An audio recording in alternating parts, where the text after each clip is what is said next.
Hello everyone, Alistair Gold of Football.London here from the Tottenham Hotspur Stadium. We've had a friendly that probably wasn't the greatest today against Inter Milan. Ended up 1-1, penalty shootout to decide the extra point, which Inter Milan won. Wasn't the greatest. Lucas Moura scored an early goal. Saw all the players. On Dembele maybe slightly underwhelming, still trying to get used to the pace of the game. Everyone else pretty much played. Eriksen missed another penalty in the shootout, which wasn't great for him, and it really wasn't a great penalty either. Lucas looked quite sharp, Lamela looked sharp. Players are kind of starting to feel their way. Very much this was a low tempo friendly. Some of the ones we saw in Asia were much higher tempo, some really good games against the likes of Juventus and Manchester United. And obviously Real Madrid and Bayern Munich were quite decent for friendlies as well.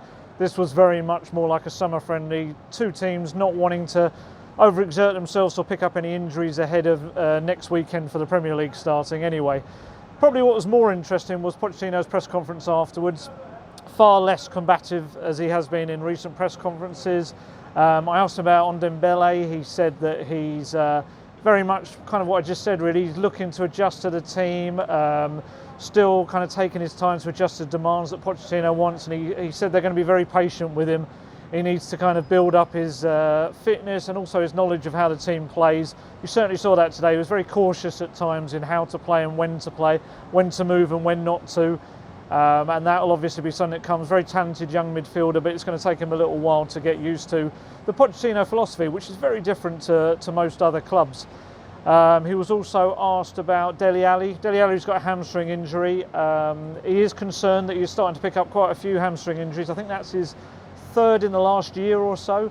So Pochettino says the club are a little bit concerned, and it's a case of, in his own words, of Ali listening to his body and actually kind of knowing when something's not quite right, and the club are going to help him with that. He reckons he'll be out for a few weeks, and obviously he's going to miss the start of the season against Villa. Juan Foyth sounds like more serious of an injury. He says we should be getting an update in the next couple of days, but he said he didn't want to give too exact a time frame, but he did say many weeks the young Argentine will be out, which is incredibly unfortunate, bearing in mind the young man was 21. He put off his honeymoon to come on the summer tour, get himself ready to compete for that right back slot, and now it looks like he's going to be out for at least a month or so, if not more. So it's really harsh on the young Argentine. In other news, he said Victor Wanyama, Serge Aurier and Eric Dyer are all back at the training ground. They felt it would be better for their kind of evolution in their fitness to stay at the training ground rather than be here today. So hopefully they're coming along. To me, feels like we'll see Kyle Walker-Peters at right back. He did okay today, showed some bright moments, some nice runs forward, but also some sloppy play. He gave away one sloppy pass that Brozovic hit the post with, and then he didn't really get close to Sensi for Inter's goal as well, so still a lot to work on for him.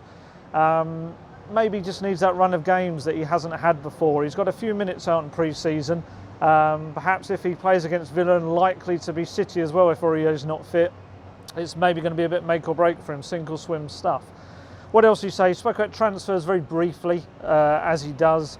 He was asked if he'd spoken to Daniel Levy about transfers in recent days, and he said he hasn't, because Daniel Levy is out in Miami in America at the moment. Obviously deals can still be done wherever someone is in the world, but maybe a little bit strange that Pochettino hasn't spoken to Levy, but perhaps, as Pochettino then went on to say, there's still 4 days or so left of this transfer window, and he seemed to indicate that he felt something was going to happen. That was the sense I got from it. He said there's still enough time for things to happen. Said as usual he is happy with his squad. He says a lot of young players have impressed him in recent games, and they have. Troy Parrott again looked quite bright today. He came in with some nice touches and turns, a few thumping fouls and free kicks that he won as well from the Inter defenders, giving him a bit of a harsh time.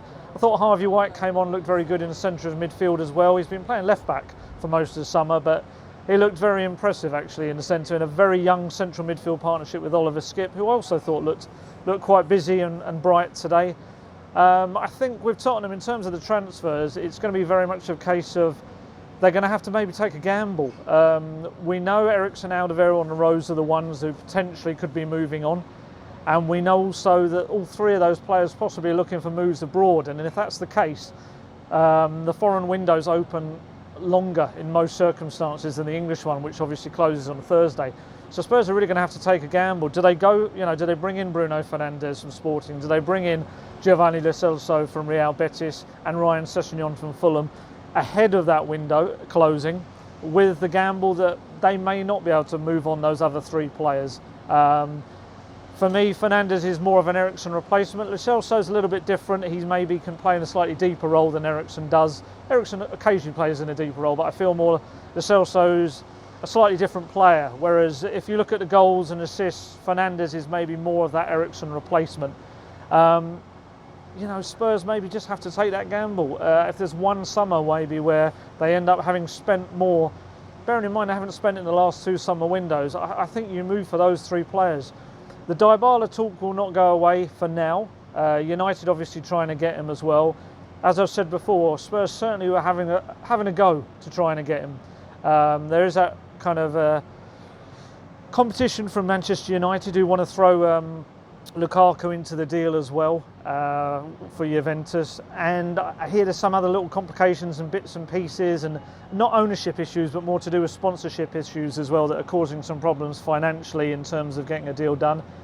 I think Spurs are going to have a look at it. As I've said before though, Paulo Dybala is one of probably the best strikers in Europe. I know he had an off season last season with Cristiano Ronaldo coming to the club. However, he's a great striker. He's a great player. Would be in a massive. Pochettino has called him a world-class player in the past. He puts him in that bracket. So obviously, such a deal would be such an absolute nightmare to do. And we're talking big money. So I wouldn't say I'm incredibly hopeful of Spurs going for that deal, but I wouldn't say entirely that the fact that all you're hearing is about Manchester United and Dybala means they're completely out of it. But on the other hand, I'm going to massively caveat that with the fact that it's such a tough deal to do. And Spurs may have other kind of priorities, Lo Celso, Sessegnon and Fernandes being the other ones. Personally, I did originally feel that Fernandes was a bit of a smokescreen, maybe to get the Lo Celso price down. However, kind of hearing enough that it does seem like they're making genuine movements to try and bring him in. I know he's got, I think it's today, isn't it? Maybe is it the Portuguese Super Cup? I think he's playing in today, so perhaps you'll hear more coming out of Portugal about that player. But Pochettino certainly seemed to be suggesting that there will be movement in these coming days, and that's what Tottenham really need. On Dembele, like I say, he's going to need a little bit of time, but Spurs were so close last season, especially in the Champions League. Really, they probably should have won that final, let's be honest. And they didn't take their chances. I think 8 chances, was it? I think Alisson has no other goalkeeper in Champions League history in a final has saved as many.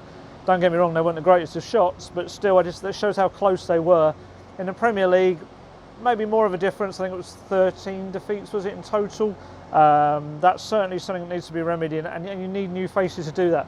Pochettino seems like a man who, he's never going to show dismay or real disappointment in a press conference, certainly in public, but you just kind of get that feeling that he wants new players to work with.